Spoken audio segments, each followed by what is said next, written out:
SPDC, State Peace and Development Council of the military regime. So we thank you so much again. So followed by, I would like to hand it to Mr. Pram Kalia, the President of Mahatma Gandhi Canadian Foundation for Work. And nothing is more sacred than being human. Sometimes cultures, races, and religions come in our way. We have to overcome it. And it's a human crisis which is happening in Burma. And we all have to chip in whatever we can do. Gandhi once said that all men are brothers, of course women too are sisters.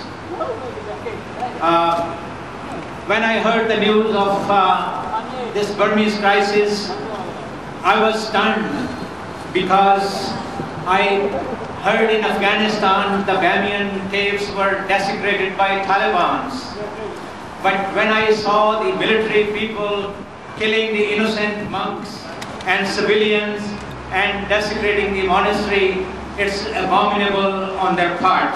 All the nations to stand by the Burmese people, because we must not sacrifice our ethical and moral values of human dignity at the altar of meditation is getting out to make the whole world aware of what is happening.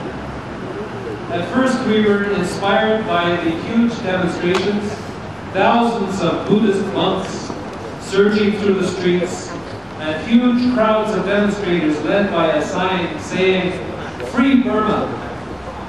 But our jubilation soon turned to concern and worry as we read about dawn raids on Buddhist monasteries and the brutality and humiliation of monks perpetrated by soldiers. And we saw blood-stained streets, the aftermath of soldiers firing automatic weapons into crowds of demonstrators. Such actions make it clear that whatever legitimacy the military junta had, and it was very weak to begin with, since it has been in power only after mass killings in 1988. It has no such legitimacy now. Authoritarian military dictatorship. They have been ruled against their will by people who have no mandate to do that. They have finally risen up peacefully to say no to that rule. They've done it many times. This is another time that they've done it over the last week or 10 days or 15 days.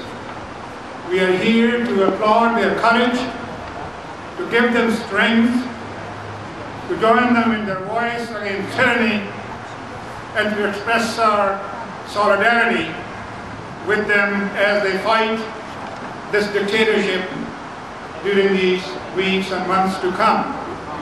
It's going to be a long struggle. It's a struggle worth all the sacrifices that Burmese people seem to be willing and determined to make to win back their rights as democratic citizens. Whenever democratic rights are violated, as they have been in Burma for the last 17 years or more, or as they were violated brutally in Chile in 1793, we must all express our outrage and condemnation and revulsion against those actions, particularly when those actions are taken by military forces who are supposed to hold in trust our rights, our interests as democratic citizens.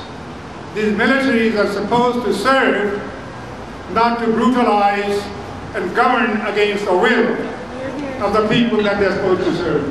But that's precisely, it's the latter that's been happening unfortunately in Burma. Thank you for your patience to join we are today. We live in Burma. Today, we would like to Burma to become a freedom nation.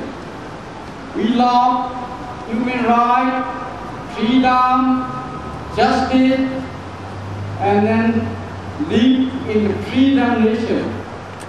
However, the dictatorship that ruled the country in 40 years with the military regime. We did not like the regime to rule the country today.